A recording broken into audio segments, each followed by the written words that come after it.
हर महादेव, जय भोलेनाथ। नमस्कार, मैं साधना पांडे मार्गदर्शन पे आपका स्वागत करती हूँ।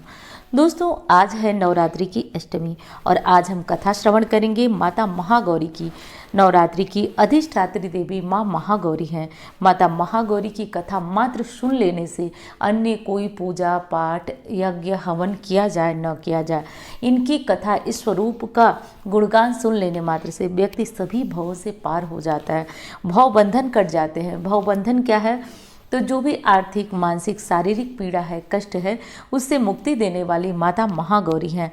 कहा जाता है कि जब माँ ने अपनी संपूर्ण समस्याओं पर विजय प्राप्त कर लिया, काली का स्वरूप धारण करके और राक्षसों का संहार किया, उसके बाद माता ने इस सौम्य रूप को धारण किया। सौम्य रूप का पूजन करने से, इनकी कथा श्रवण करने से व्यक्ति के जीवन में ऊर्जा का संचार होता है और संपूर्ण समस्याओं से, जैसे माँ ने सभी समस्याओं पर विजय प्राप्त करके इस सुंदर रूप को धारण किया, वैसे ही आपका जीवन भी सुंदर होगा। तो चलिए अब श्रवण करते हैं माता महागौरी की कथा।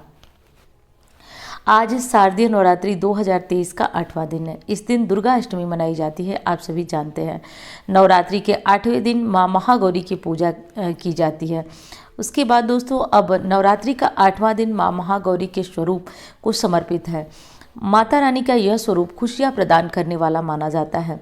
माँ महागौरी बैल की सवारी करती हैं, क्योंकि माँ महागौरी जो गौरी हैं, शिव की अर्धांगिनी है, उन्हीं का ये स्वरूप है और सफ़ेद रंग के कपड़े पहने हुए हैं। माँ को शांभवी नाम से भी जाना जाता है। मान्यता है कि यदि नवरात्रि के 8वें दिन महागौरी की विधि विधान से पूजा करके यज्ञ में आहुति दी जाए तो व्यक्ति आर्थिक और मानसिक सभी परेशानियों से मुक्त हो जाते हैं। माँ महागौरी से संबंधित 2 कथाएं हैं। पहली कहानी के अनुसार देवी महागौरी 16 वर्ष की वो अविवाहित कन्या है, जिन्होंने भगवान शिव को पति रूप में प्राप्त करने के लिए वर्षों कठोर तपस्या की थी। उनके त्वचा पर धूल जम गई थी और वह काली दिखाई देने लगी थी और उन्होंने भगवान शिव से महागौरी का विवाह का वचन दिया। भगवान शिव ने महागौरी से विवाह का वचन दिया। इसके बाद जल से माता पार्वती की मिट्टी और धूल को साफ किया। इससे उनका सफ़ेद रंग पुनः वापस आ गया। इस तरह से उनका नाम महागौरी पड़ा।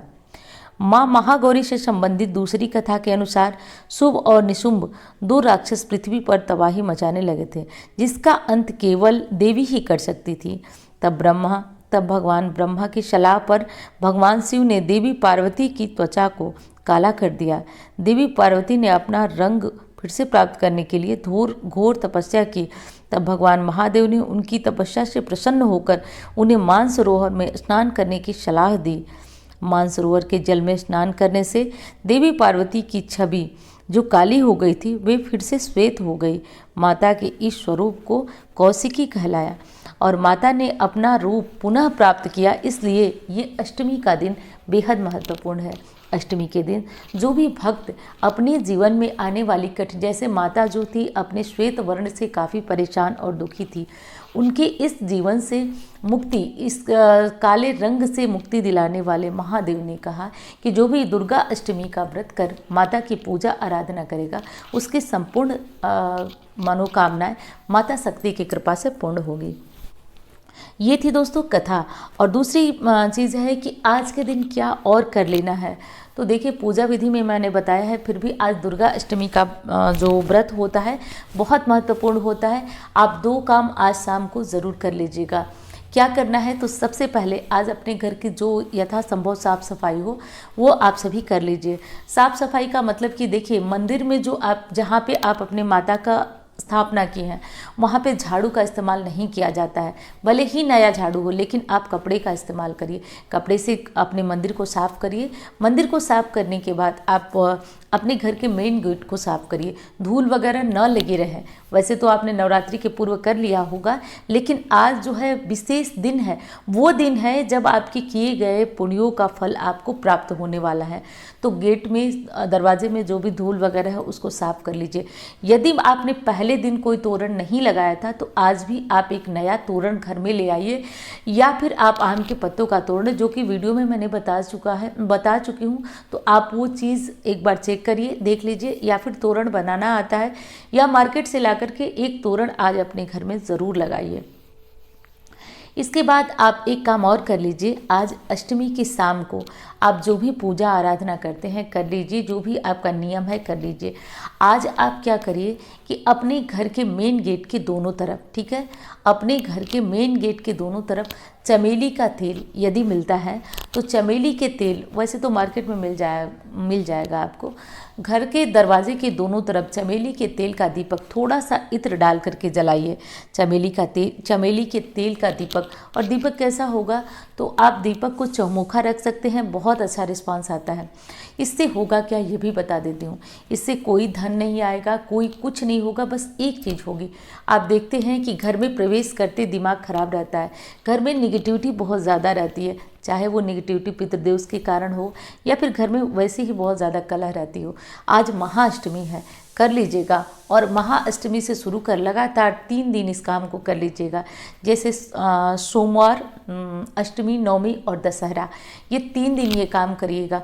आप देखेंगे कि 6 महीने तक तो आपको अपने घर की निगेटिविटी से मुक्ति मिल जाएगी मात्र ये काम करने से। तो आज महाअष्टमी की शाम चौमुखा दीपक आप जला लीजिएगा। अब दीपक बहुत छोटा रहेगा तो आप चौमुखा दीपक जलाएंगे तो चारों तरफ से बातियों को तेल चाहिए और वो तुरंत बंद हो जाता है। इसके लिए आप आटे का दीपक जला सकते हैं, मिट्टी का बड़ा दीपक ले सकते हैं। आप ये काम कर लीजिएगा। वो लोग तो ज़रूर कर लें जिनके घर में झगड़े बहुत ज़्यादा हैं, आपस में किसी की बनती नहीं है, वो लोग ये काम अवश्य कर लें। महाअष्टमी की शाम कुछ नहीं लगने वाला है। रविवार, सोमवार और मंगलवार, यानी कि अष्टमी, नवमी और दशहरा, 3 दिन ये काम करके देखिए। आपके घर में कैसे भी लड़ाई हो रहे होंगे बंद हो जाएगा, कैसी भी नेगेटिविटी होगी वो दूर हो जाएगी। तो ये काम आप सभी अवश्य कर लीजिए। और हाँ दोस्तों, आपको वीडियो कैसी लग रही है बताइएगा ज़रूर। अच्छी लगती है तो लाइक करिएगा, चैनल को भी साथ साथ सब्सक्राइब कर लीजिएगा। आपके साथ जुड़ने से बहुत हौसला मिलती है, बहुत बड़ी प्रेरणा मिलती है दोस्तों। और लाइक ज़रूर करिएगा, आपके लाइक ही बताते हैं कि वीडियो कैसी है, आपको पसंद आ रही है या नहीं आ रही है। अब एक आज के दिन माता को नारियल का भोग अवश्य लगा लीजिएगा। नारियल सूखा भी ले सकते हैं, नारियल का गोला भी ले सकते हैं, या फिर पानी वाला नारियल ले सकते हैं। तो नारियल का भोग आज माँ को ज़रूर लगाइएगा। प्रयास करिएगा कि आज नारियल दान कर सके तो भी बहुत अच्छा होता है, पानी वाला नारियल। इससे कहा जाता है कि जीवन कितना भी कठिन हो मार्ग अवश्य मिलता है। तो ये सारे काम अवश्य कर लीजिएगा। एक चीज़ और बता देती हूँ दोस्तों कि आज दुर्गा अष्टमी पे मैंने बहुत सारे उपाय बताए हैं, 4-5 तो हो ही गया। कम से कम 4-5 में से 1 या 2 उपाय आप ज़रूर कर लीजिएगा, क्योंकि हमेशा ऐसा मौका नहीं आता है छोटे छोटे काम करने का। उसमें से बहुत सारे ऐसे उपाय हैं जो आप कर सकते हैं। तो दुर्गा अष्टमी की बहुत बहुत शुभकामनाएं और मिलती हूँ अन्य वीडियो में। धन्यवाद।